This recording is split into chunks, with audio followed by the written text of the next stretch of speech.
Bonsoir à tous, merci d'avoir choisi Mader TV. Au sommaire de cette édition de 19h, les acteurs des médias sénégalais regroupés au sein de la coordination des associations de presse ont tenu une rencontre ce jeudi à la maison de presse Babacar Touré après une large concertation entre les acteurs sur les enjeux et perspectives de la presse au Sénégal. Élément de réponse à suivre. La conférence des leaders de la coalition Yewwi Askan Wi apporte leur soutien à Ousmane Sonko convoqué au tribunal dans l'affaire Sweet Beauté. Les détails dans cette édition. L'actualité internationale en Afrique avec le Mali et la page sportive vont mettre fin à cette édition.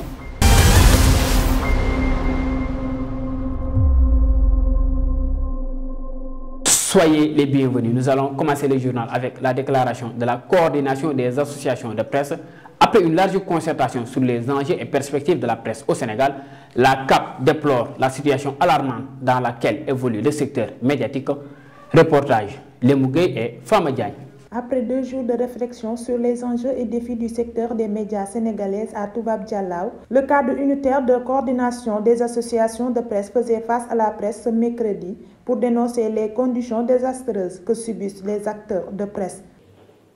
La retraite à Toubab Dialaw a été un moment privilégié de réflexion et de partage qui a permis de passer en revue les contraintes et les menaces sur les entreprises de presse et sur les journalistes et professionnels des médias au Sénégal.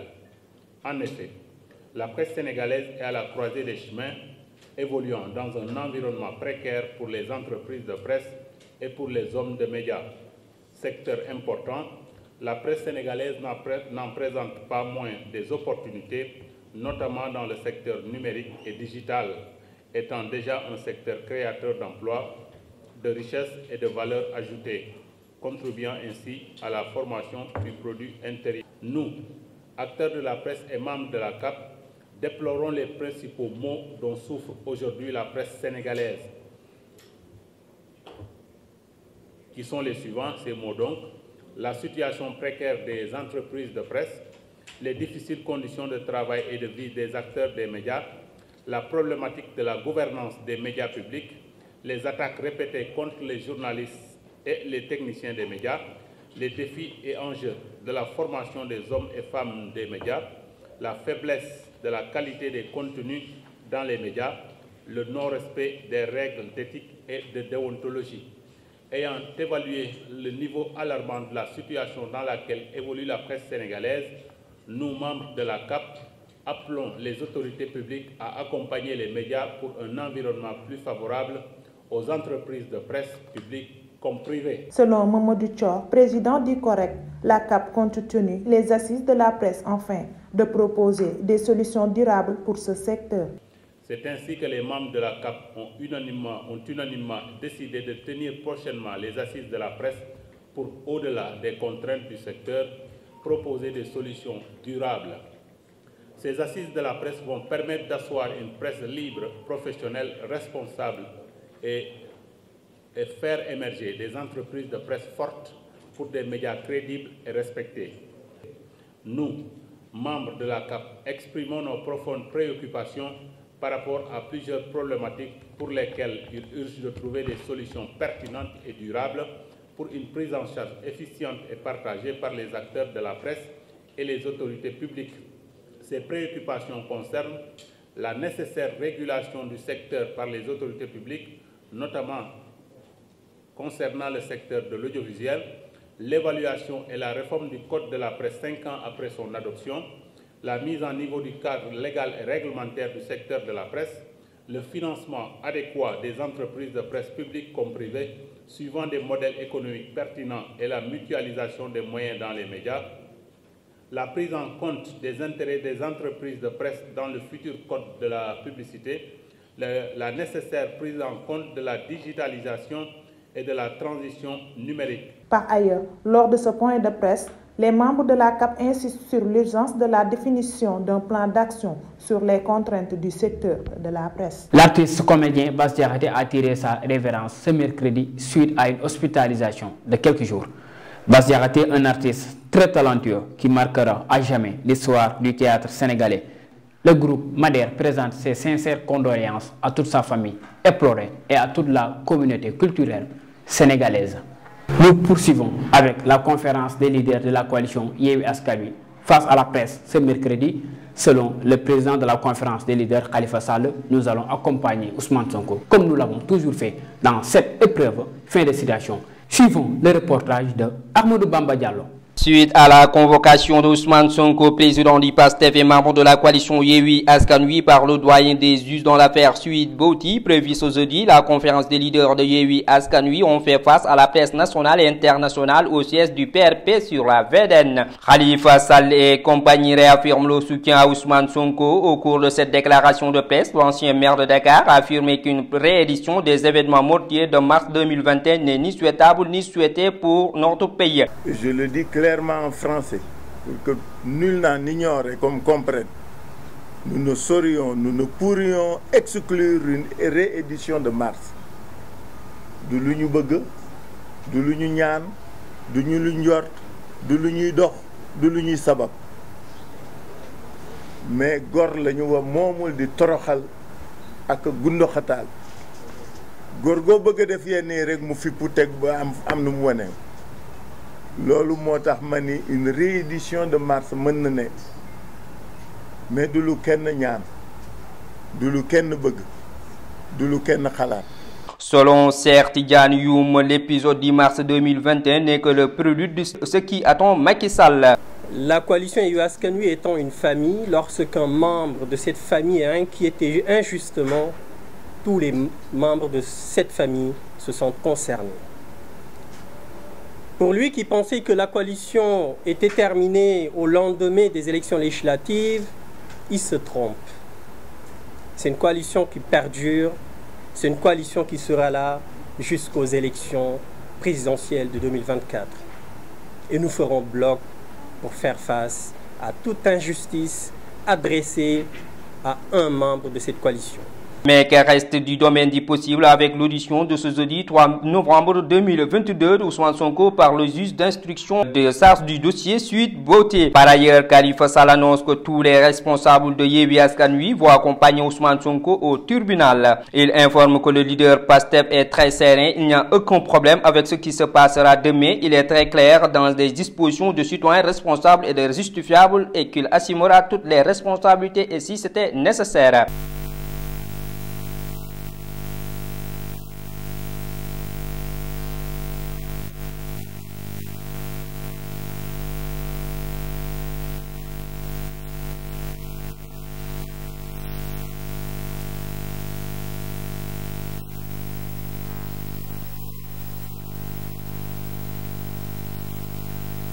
Poursuivant toujours ses dires, M. Youm pointe du doigt à la justice sénégalaise qu'il considère comme étant une justice partisane. Et vous conviendrez avec moi que nous avons deux justices au Sénégal. Une justice pour le régime et une justice pour les opposants. Et les opposants et les oppositions. Quand on est du régime actuel, on n'est jamais inquiété. Nous avons vu des criminels qui vaquent à leurs occupations au lieu aujourd'hui de se retrouver au fond des cellules de Rebeuss ou ailleurs. Ils vaquent à leurs occupations parce qu'ils ont été traités, soutenus par la justice de Macky Sall. Cependant, la justice qu'il a mise en place pour les opposants et les oppositions, cette justice, elle est là pour emprisonner, pour bâillonner, pour martyriser. Et c'est d'ailleurs pourquoi certains des activistes comme Abdou Karim Gueye, comme Papito Kara, comme Ousmane Diagne et tant d'autres aujourd'hui croupissent dans les cellules de Rebeuss, de la prison centrale de Rebeuss, parce qu'ils sont de l'opposition. Accusé de viol par une masseuse du nom de Adji Sarr, Sonko a été placé sous contrôle judiciaire. Cependant, Ousmane Sonko fera face au juge Maham Diallo ce jeudi. Focus sur l'actualité internationale avec Khady Diop. L'actualité internationale que nous démarrons au Mali. Des combats entre armées ont fait ces derniers jours des dizaines de morts dans le nord du Mali, dans les régions de Manaka et Gao, en proie de ces violences djihadistes selon des responsables militaires et des communiqués des organes de propagande djihadistes. La situation sécuritaire s'est largement détériorée depuis 8 mois dans les régions de Manaka et Gao à la suite d'une offensive du groupe affilié à l'organisation État islamique du Grand Sahara, au-delà de ce qui était alors sa zone d'action et d'influence. d'influence. Les djihadistes se sont affrontés pendant plusieurs jours dans plusieurs villes de la région de Manaka, a assuré un élu local sous couvert de l'anonymat pour des raisons de sécurité. L'information confirmée à l'AFP par un autre élu local de la région se trouvant à Bamako et une source sécuritaire occidentale à Niamey. L'Afrique du Sud, colère et déception au second sommet sur les violences faites aux femmes. La question des violences faites aux femmes fait l'objet d'un deuxième sommet présidentiel pour faire le point sur ce qui a été accompli depuis le premier rassemblement de ce type il y a 4 ans, alors que le nombre de féminicides est 5 fois plus élevé dans le pays par rapport à la moyenne mondiale. Le président Cyril Ramaphosa n'hésite pas à parler véritable pandémie. Face aux risques multiples, l'unité prônée à l'ouverture du sommet de la Ligue arabe, c'est à l'Alger, mardi 1er novembre, qu'a commencé le sommet des dirigeants de la Ligue arabe après une interruption de 3 ans à cause de la pandémie de Covid-19. S'il s'est ouvert sur fond de division sur les conflits, notamment en Libye, des appels ont aussi été lancés pour renforcer le partenariat entre les pays arabes et l'Afrique dans les domaines économiques et sécuritaires. Terminons en Russie.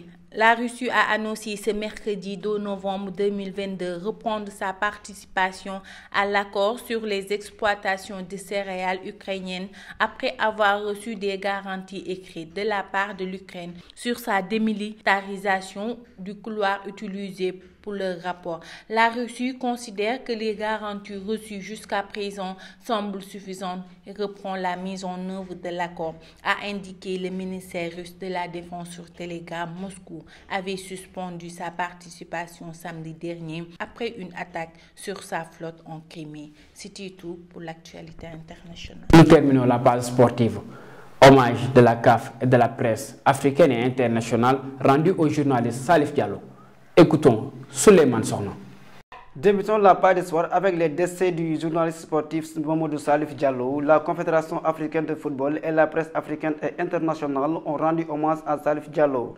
Il était le chef du service des sports de l'APS, chroniqueur à l'émission Club des sports sur la RTS et contributeur sur le site officiel de la CAF. Diplômé du Centre d'études des sciences et techniques de l'information CESTI à la 26e promotion de 1995 à 1998. Des vibrants hommages saluant son altruisme, un homme sympathique, un journaliste rigoureux et généreux. Le Teungueth FC qui à 9 points a conservé sa place de leader au terme de la 3e journée de la Ligue 1 à la faveur d'une victoire de 1-0 sur sa pelouse face à Génération Foot. À l'issue de cette 3e journée, 12 buts ont été inscrits sur 7 matchs et 34 avertissements dénombrés. Handball, avec la préparation de la Coupe d'Afrique des Nations 2022, l'équipe nationale féminine de handball entame ce mercredi à Dakar Arena de Diamniadio son 3e et dernier stage de préparation pour la 25e édition de la Coupe d'Afrique des Nations prévue du 9 au 19 novembre au Sénégal. Le Sénégal partage la poule C avec le Cameroun, Madagascar et la Côte d'Ivoire. Poursuivons cette page avec la Ligue des Champions, le programme de la 6e journée de ce mercredi. À 20h, l'AC Milan va recevoir le Salzbourg. À cette même heure, le Chelsea d'Edouard Mendy va recevoir aussi le Dynamo Zagreb, comptant pour le groupe E. Dans le groupe Z, 2 matchs se jouent à même heure à 20h avec le Copenhague qui reçoit le Dortmund et le choc entre le Manchester City contre la Séville. Pour terminer, dans le groupe H, on aura comme affiche à 20h avec la Juventus qui va recevoir le Paris Saint-Germain et le Maccabi Haïfa va recevoir aussi le Benfica. Nous allons terminer avec les résultats de ce mardi dans le groupe A. L'Ajax Amsterdam a battu 3-1 le Rangers. Le Liverpool de Mohamed Salah a battu 2-0 le Napoli. Dans le groupe B, le Porto a battu l'Atlético de Madrid 2-1. Le Bayern Leverkusen et le FC Bruges ont fait un match nul 0 but partout. Dans le groupe C, le FC Barcelone a battu le Victoria Pilsen sur la marque de 4-2. Le Bayern Munich de Sadio Mané a battu 2-0 l'Inter de Milan. Dans le groupe D, le Francfort a battu 2-1 le Sporting et le Marseille de Bamba Dieng et Pape Gueye a été battu et éliminé sur toutes les champions européennes par les Spurs de Tottenham. Terminons avec Edouard Mendy qui a fait un retour grâce ce week-end en championnat. Le Sénégalais va éterner sa première titularisation en Ligue des Champions ce mercredi contre le Dynamo Zagreb avec la blessure de Kepa. Une bonne opportunité pour l'international sénégalais de s'illustrer et lancer la reconquête de sa statut de titulaire, c'est les Blues. Dans sa déclaration de presse, le leader de PASTEF convoqué par le doyen des juges dans l'affaire Sweet Beauté, Ousmane Sonko annonce qu'il va se rendre à la convocation du juge. Toutefois, il appelle ses partisans à rester sereins et calmes. Madame, Messieurs, c'est ce qui met fin à cette édition. Merci infiniment de votre fidélité. Excellente suite de programmes sur Madiar TV.